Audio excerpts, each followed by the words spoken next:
Assalamualaikum warahmatullahi wabarakatuh.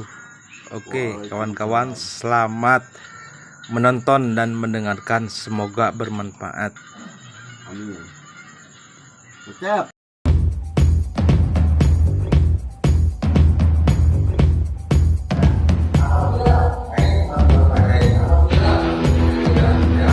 Usianya yang lebih dari 60 tahun atau dia mempunyai komorbid seperti darah tinggi, gula, penyakit atau penyakit paru lainnya, ini sebaiknya mulai mencari advis dokter puskesmas terkait kesehatan atau sudah mulai memikirkan harus isolasi di fasilitas kesehatan.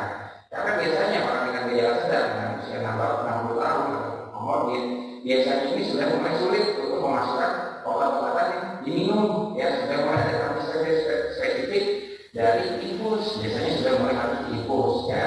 Kalau misalnya tidak ada, mulai dari RS COVID, kalau misalnya pasien dengan usia di atas 60 tahun atau punya komorbid ini harus diwaspadai.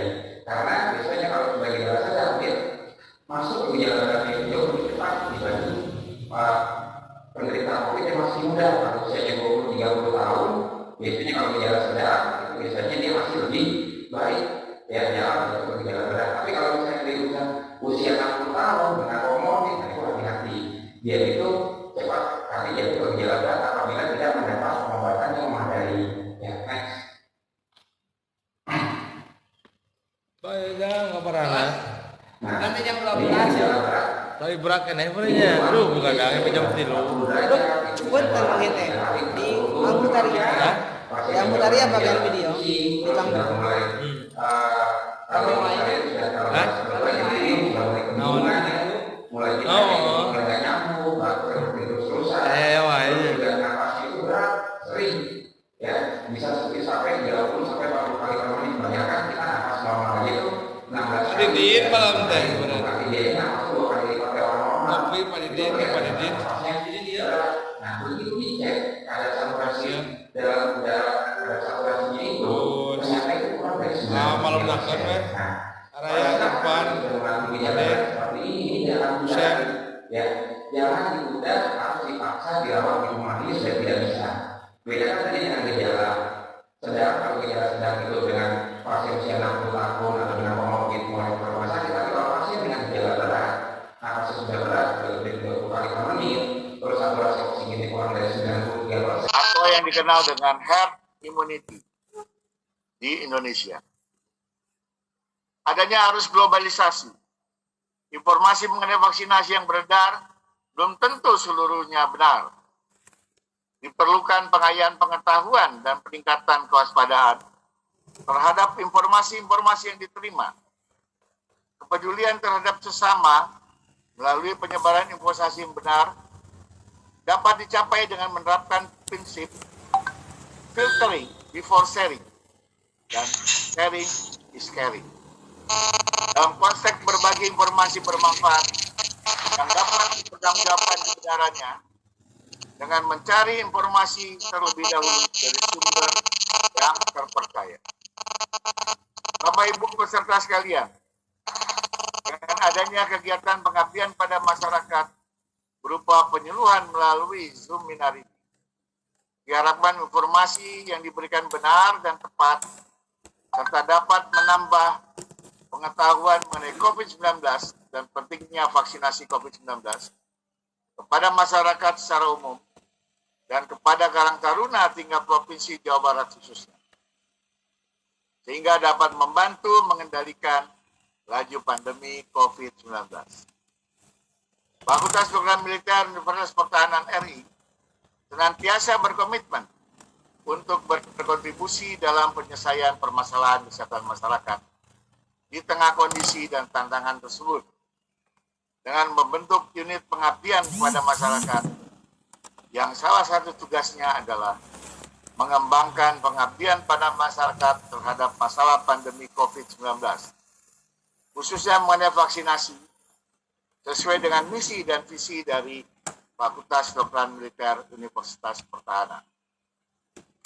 Hadirin yang saya hormati, akhirnya selaku Dekan Fakultas Kedokteran Militer Universitas Pertahanan RI, saya mengucapkan terima kasih kepada para narasumber yang telah meluangkan waktu untuk memberikan materi dalam kegiatan pengabdian kepada masyarakat ini.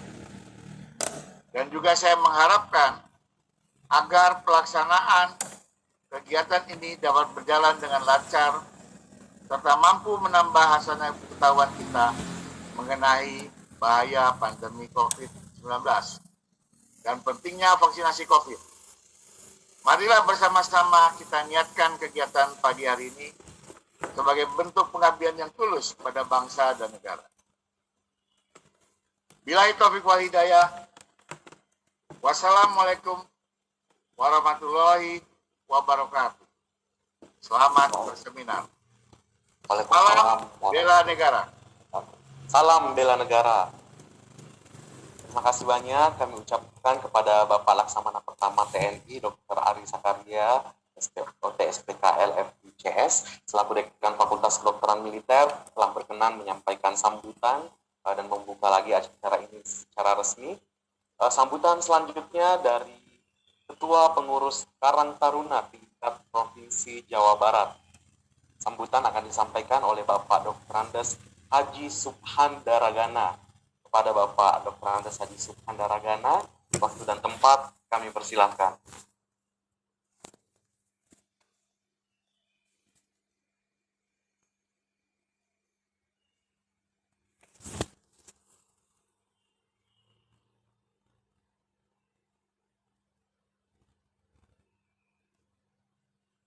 Besar, mengingat juga vaksin ini melalui uji praklinis maupun uji klinis yang melalui tahapan-tahapan hingga 3 tahap dengan berbagai macam penelitian. Maka insya Allah keamanan dan efikasinya bisa dipertanggungjawabkan, meskipun memang kalau diskursus publik ini mencuat, kenapa pembuatan vaksin COVID sedemikian cepat, sementara kalau diperbandingkan dengan vaksin-vaksin yang lain yang harus diuji melalui tahapan tahun ke tahun selanjutnya. Sahabat-sahabat Karang Taruna dan peserta webinar yang saya hormati. Nah, hari ini tentu menjadi edukasi yang sangat penting, edukasi yang sangat mahal buat kita semuanya, yang alhamdulillah Fakultas Kedokteran Militer UNHAR memberikan edukasi gratis kepada kita semuanya. Nah, tentu edukasi gratis ini akan memberikan pemahaman yang utuh kepada kita semuanya. Bagaimana dan seperti apa bahaya COVID-19 ini, meskipun kita semuanya sudah memahami secara utuh. Kemudian, bagaimana menghadapi dampak-dampak khususnya kesehatan ini yang harus kita lakukan, termasuk bagaimana kemudian kita memastikan fungsi, manfaat, dan keharusan vaksin ini akan mendatangkan sesuatu manfaat yang besar, yang tentu kita harapkan ketika masyarakat sudah banyak mendapatkan fasilitas vaksin ini, maka akan tercipta herd immunity. Ya, jadi ada komunitas yang kemudian lebih banyak komunitas yang kebal ataupun imun terhadap COVID-19. Dan insya Allah semakin banyak herd immunity, maka potensi penyebaran akan semakin kecil. Kemudian pengendalian penyebaran COVID ini bisa diminimalisir dan insya Allah dikendalikan. Nah, untuk itu sahabat-sahabat, tentu kami berharap Karang Taruna ini yang sejak dari awal kita tampil ke depan sebagai pilar-pilar sosial, termasuk kita Karang Taruna dari level desa kelurahan hingga nasional ini terus menjadi garda terdepan untuk mendukung setiap langkah-langkah dan upaya baik pemerintah dan stakeholder bangsa yang lain dalam memerangi COVID-19 ini. Hari ini akan semakin terasa lengkap, mendapatkan pemahaman yang utuh, dan tentu harapan kami pemahaman atau edukasi ilmu yang kita dapatkan hari ini harus kita tularkan dan kita amplifikasi kepada masyarakat. Kenapa menjadi keharusan?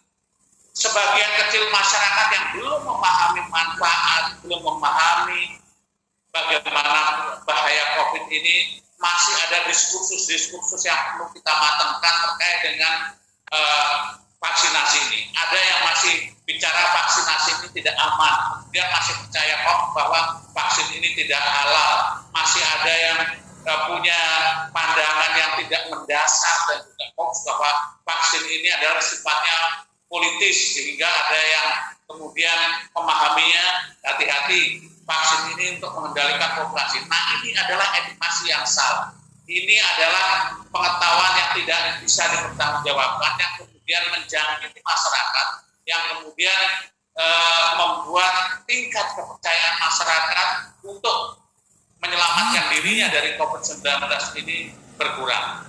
Nah, itu menjadi PR kita bersama, dan sekali lagi pada hari ini menjadi momentum waktu yang sangat penting, pembelajaran yang sangat mahal buat kita semuanya, dan alhamdulillah Fakultas Kedokteran Militer Unhad ini memberikan edukasi yang lengkap melalui narasumbernya, sehingga bisa semakin lengkap dan untuk tugas-tugas sosial kita untuk mengurai persoalan-persoalan tingkat penularan yang menularkan yang lebih tinggi daripada yang lain, dan isinya nih hari ini atau di dekade ini memang anak-anak muda semua. Jadi memang kita nih teman-teman muda bersama Karang Taruna nih harus punya. Apabila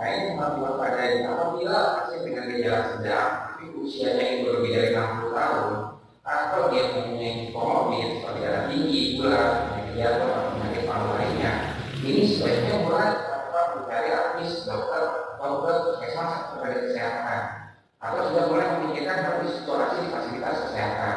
Karena biasanya orang dengan gejala sedang dengan usia 60 tahun atau komorbid, biasanya ini sudah mulai sulit untuk memasukkan obat-obatan yang diminum, ya sudah mulai ada kami spesifik dari infus, biasanya sudah mulai harus infus, ya. Kalau misalnya tidak ada, mulai dari sekitar COVID, kalau misalnya pasien dengan usia di atas 60 tahun atau punya komorbid ini harus diwaspadai. Karena biasanya kalau sudah gejala sedang, dia masuk ke gejala berat yang jauh lebih cepat dibanding penderita COVID yang masih muda, atau usianya 20-30 tahun. Biasanya kalau gejala sedang, itu biasanya dia masih lebih baik, ya jalan untuk gejala berat. Tapi kalau misalnya dia usia 60 tahun dengan komorbid, nah itu hati-hati. Dia itu cepat kali dia itu gejala berat apabila tidak mendapat pengobatan yang memadai. Ya, next. Baik, jangan kabarana. Nah, Nanti jam ini 12. gejala berat. Tapi berat kan sebenarnya. Aduh, bukan dah, jam 3. Punten mangene di Amputaria. Di Amputaria bagian video di Canggu. Kalau mulai nyambung, terus nafas itu berat, sering, ya bisa sampai 30 sampai 40 kali per menit. Bayangkan kita nafas normal aja itu 16 kali. Didin malam teh benar. Kali dia nafas 2 kali lipat dari orang normal. Tapi Pak Didin. Nafasnya jadi dia. Nah begitu dicek ada saturasi dalam saturasinya itu, ternyata itu kurang dari 9. Malam nakon kan. Araya depan. Seperti ini jangan mudah, ya jangan ditunda, harus dipaksa dirawat di rumah ini sudah tidak bisa. Bedakan tadi dengan gejala sedang, kalau gejala sedang itu dengan pasien usia 60 tahun atau dengan komorbid mulai ke rumah sakit. Tapi kalau pasien dengan gejala berat, nafasnya sudah berat lebih dari 20 kali per menit, terus saturasi oksigennya kurang dari 93%.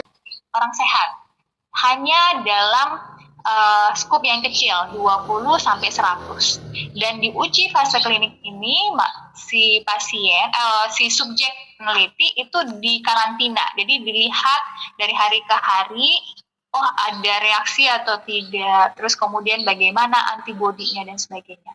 Karena apa? Karena ini namanya uji coba. Kita harus, jadi peneliti itu harus hati-hati jangan sampai kemudian vaksin yang baru kita kembangkan itu kemudian memberikan efek samping pada orang lain. Nah, jadi kenapa kemudian kalau misalnya pada uji fase 1 itu biasanya langsung di institusi-institusi yang sudah besar gitu ya, dengan fasilitas lengkap, ketika ada efek samping langsung ditangani. Nah, lalu kemudian selesai di fase 1, udah lolos semua, hasil uji klinisnya baik, ya, fasenya, terus kemudian imugenitasnya atau antibodi yang dihasilkan oleh si subjek yang diberikan vaksin itu cukup tinggi, sudah sesuai dengan keinginan, tidak ada efek samping yang kira-kira terlalu berat, kita bisa masuk ke fase 2. Di fase 2 kita sudah pakai beberapa ratus. Dan nanti baru kita pada fase ketiga. Setelah lulus di fase ketiga, baru vaksin itu boleh diedarkan. Nah, cuma memang tadi kembali lagi, ini adalah kondisi darurat, di mana kita harus berpacu dengan waktu untuk menangani pandemi ini. Karena efek dari pandemi tadi seperti yang disampaikan oleh Bapak dari Kemensos, bahwa efeknya itu ke semua lini, ke ekonomi, sosial, budaya, pendidikan. Jadi kita memang harus cepat untuk mengembangkan vaksin supaya nanti kita bisa menangani pandemi ini lebih cepat. Maka ada proses-proses di mana ini dilakukan percepatan. Tetapi percepatan itu jangan sampai kemudian tadi kita mengabaikan faktor-faktor keselamatan. Nah, jadi jangan sampai kemudian, ternyata ada efek samping, itu kemudian kita tutup mata. Tidak. Jadi, begitu ternyata ada efek samping yang berat, dan itu dalam persentase yang cukup banyak, maka sebuah vaksin itu bisa ditarik kembali. Jadi, hal yang sama juga berlaku pada pengembangan dari obat. Jadi, jangan dipikir, farmasi itu mencari uang dengan cepat, dengan mengembangkan obat, vaksin. Tidak, karena proses untuk pengembangan obat, pengembangan vaksin apalagi karena dia adalah senyawa biologis ya, itu sangat butuh kehati-hatian dan juga butuh investasi yang sangat besar. Jadi ya kalau misalnya dikatakan, ini ada efek sampingnya tetapi tutup mata. Tidak, karena ada regulator-regulator, kalau misalnya dia regulator-regulator yang itu mengawasinya. Jadi kalau misalnya di Amerika ada FDA, di Indonesia ada BPOM. Jadi Bapak Ibu ketika kemudian vaksin ini sudah lolos dari BPOM, insya Allah itu sudah aman. Karena sudah melewati pengawasan-pengawasan dan uji-uji seperti ini. Nah, kita balik lagi. Nah, jadi vaksin COVID ini ada banyak sekali yang sekarang dikembangkan. Ya, mungkin Bapak Ibu sudah sering mendengar di berita, ada Sinovac, ada AstraZeneca. Mungkin yang paling sering itu ya Sinovac dan AstraZeneca ya, yang paling sering berseliweran di media untuk info-info dan pemberitaannya. Dan Sinovac ini kita juga sudah secara luas juga digunakan. Nah, selanjutnya ada Moderna, ada Pfizer, ada Johnson Farm. Johnson Farm ini punyanya Johnson & Johnson. Kebetulan mereka juga punya farmasi, ya, punya bagian lini farmasinya berupa Johnson Farm. Ada lagi Sanofi yang bekerja sama dengan GlaxoSmith, ada Novavax. Novavax ini dari Kanada, ada Sputnik, mungkin sering dengar juga di berita Sputnik ini punyanya Rusia. Dan Indonesia seperti apa? Nah, Indonesia ada vaksin merah putih yang sedang dikembangkan oleh lembaga Eijkman, juga yang sekarang cukup heboh yaitu vaksin Nusantara dari Dr. Terawan RS Gatot Subroto, Rumah Sakit Angkatan Darat Gatot Subroto. Tapi mungkin kita tidak akan banyak membahas itu ya. Nanti kita lanjut dulu dengan Dokter Putih mohon maaf waktunya. Suaranya kedengaran? Terdengar tadi Dokter. Bagaimana? Terdengar. Halo? Namun agak kurang jelas Dokter Putri ya. Oke, saya coba ya. Akhirnya vaksin corona pun datang. Namun, jika kalian perhatikan di berita, terdapat berbagai macam tipe vaksin corona. Lantas, Ini sudah kedengaran? vaksin ini, apakah ada yang lebih manjur dari yang lain? Atau apakah semuanya sama saja? Tunggu sebentar. Kira-kira suaranya sudah cukup keras? agak kecil sih, tapi terdengar. Terdengar jelas. Sinyal kali. Gimana? Coba mungkin mohon bantuan Mas Daichiro yang share dari sana mungkin ya, supaya bisa kedengaran, karena saya memang ada kendala di laptop. Terdengar jelas sekali.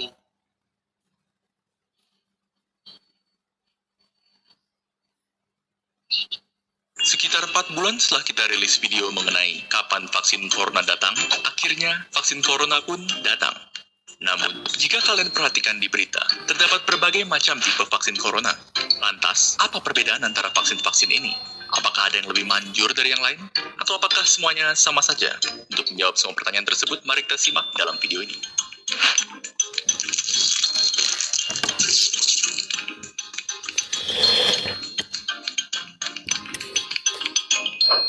Untuk video ini, kami akan membahas 5 vaksin corona yang berbeda, yaitu vaksin dari Pfizer BioNTech, Moderna, AstraZeneca Oxford, Sputnik V, dan tentunya yang pertama masuk ke Indonesia, Sinovac. Terdapat sejumlah perbedaan antara vaksin-vaksin corona ini. Perbedaan terbesar diantaranya adalah perbedaan berdasarkan cara kerjanya. Maka, untuk video ini, perbedaan itulah yang akan kita bahas. Namun, sebelum membahas perbedaan cara kerja vaksin, ada baiknya kita memahami terlebih dahulu bagaimana sebenarnya tubuh manusia melawan virus dan menciptakan kekebalan. Ketika virus atau apapun yang bersifat asing memasuki tubuh manusia, sistem imun kita akan menyerangnya. Namun, proses sistem imun menghabisi virus memerlukan waktu yang lama, karena untuk mengalahkan infeksi, sistem imun kita harus mencari tahu cara untuk melawannya terlebih dahulu. Sementara proses ini berlanjut, virus akan terus menyebar dan berlipat ganda, dan tubuh yang terinfeksi akan jatuh sakit. Akhirnya, setelah sistem imun tubuh berhasil menghabisi virus, dia akan terus mengingat cara untuk melawannya, sehingga jika virus yang sama datang lagi, tubuh kita sudah siap menghadapinya. Jadi pada dasarnya, bisa dikatakan bahwa cara kerja semua vaksin itu relatif sama, yaitu untuk memberi sistem imun kita strategi perlawanan virus tanpa harus melawan virusnya secara langsung. Meskipun demikian, cara menyampaikan strategi perlawanan tersebut berbeda-beda untuk tiap vaksin. Kita mulai dengan Sinovac, vaksin COVID-19 buatan Cina yang menggunakan metode inactivated virus atau virus yang dinonaktifkan. Metode ini menggunakan virus COVID-19 yang sudah dibunuh yang kemudian dimasukkan ke dalam tubuh manusia. Walaupun nonaktif dan tidak dapat menyebar, sistem imun tetap akan menanggapinya dan mempelajari cara melawannya. Namun, respon dari sistem imun mungkin saja tidak seampuh jika melawan virus yang masih hidup. Oleh karena itu, tipe vaksin seperti ini memerlukan beberapa dosis supaya efektif. Selanjutnya, terdapat vaksin dari AstraZeneca dan Sputnik V yang menggunakan metode viral vector. Berbeda dengan metode virus non-aktif, metode ini menggunakan virus yang masih hidup namun relatif lebih lemah, seperti adenovirus yang menyebabkan pilek. Virus lemah tersebut kemudian digunakan sebagai tumpangan bagi materi genetik COVID-19 yang akan digunakan oleh sistem imun untuk menciptakan kekebalan tanpa harus mengekspos tubuh terhadap bahaya dari virus corona yang asli. Dan selanjutnya, metode yang paling banyak dibicarakan dan yang termutakhir di antara vaksin-vaksin yang ada, yaitu vaksin mRNA yang digunakan oleh Pfizer dan Moderna. Cara kerja vaksin ini lumayan keren, jadi dengarkan baik-baik. Di dalam COVID-19, terdapat suatu protein yang sangat penting. Protein ini digunakan oleh COVID untuk memasuki sel tubuh manusia dan membuatnya lebih mudah menular. Anggap saja ini sebagai senjata yang membuat COVID terlalu overpowered. Nah, logikanya adalah jika kita dapat membuat tubuh kebal terhadap protein ini, maka tubuh akan kebal terhadap COVID-19 secara keseluruhan. Yang dilakukan oleh peneliti vaksin adalah mengambil bagian dari DNA COVID yang mengandung blueprint untuk protein ini, dan kemudian merubah blueprint tersebut menjadi instruksi bagi sel tubuh untuk membuat proteinnya. Instruksi ini dikenal sebagai mRNA, dan mRNA inilah vaksinnya.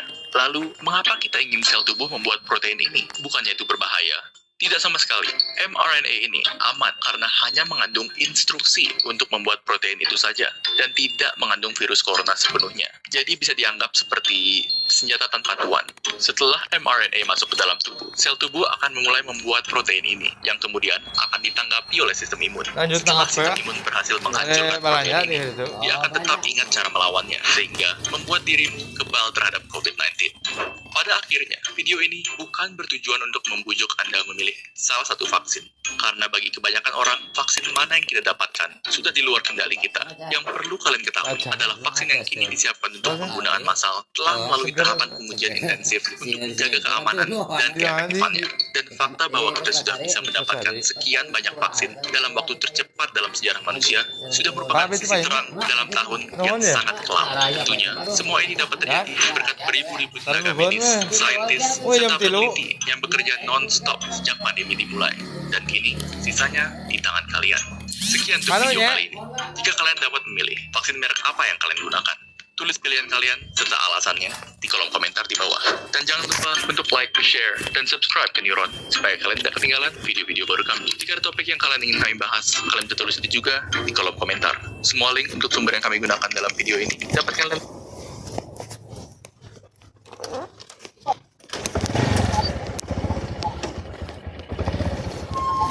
ya, Dokter Putria. Ya, mungkin bisa kalau masih ada yang belum bisa diberi karena waktunya dulu ya. Oke, Mas Deshiro mungkin minta di off-kan dulu share.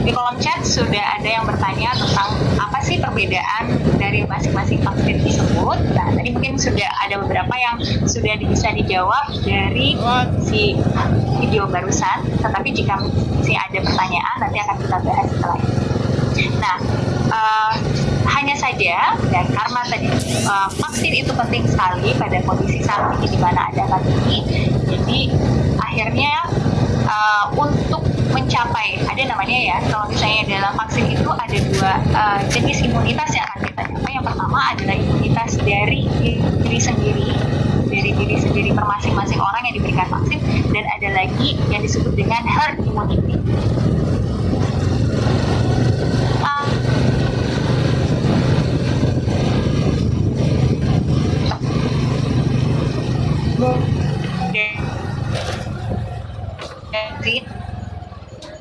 Akan dapat perlindungan karena si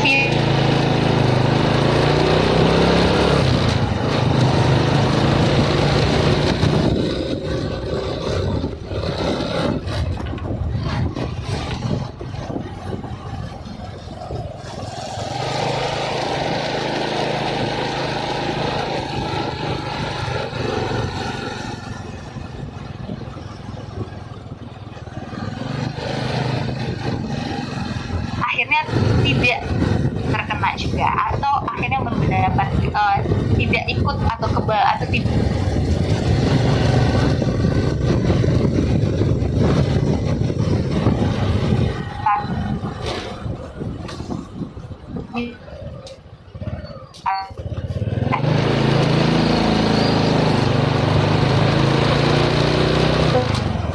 semua orang bisa dong ya, jadi itu menjadi pertanyaan bahwa tidak semua orang atau tidak semua kelompok usia itu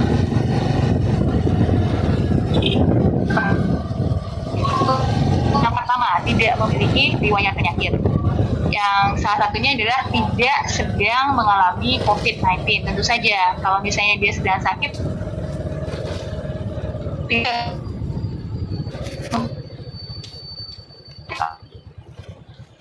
ya.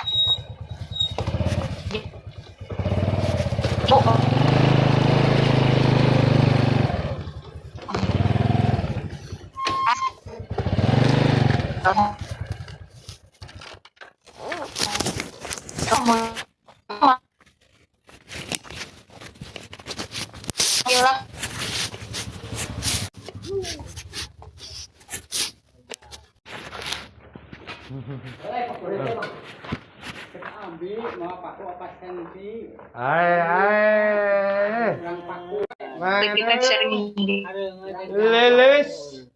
Mas naik gitu.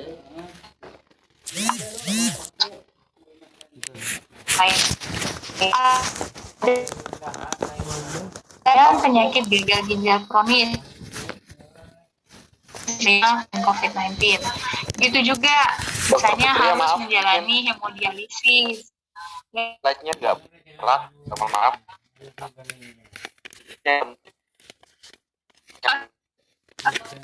Sudah masuk? Enggak.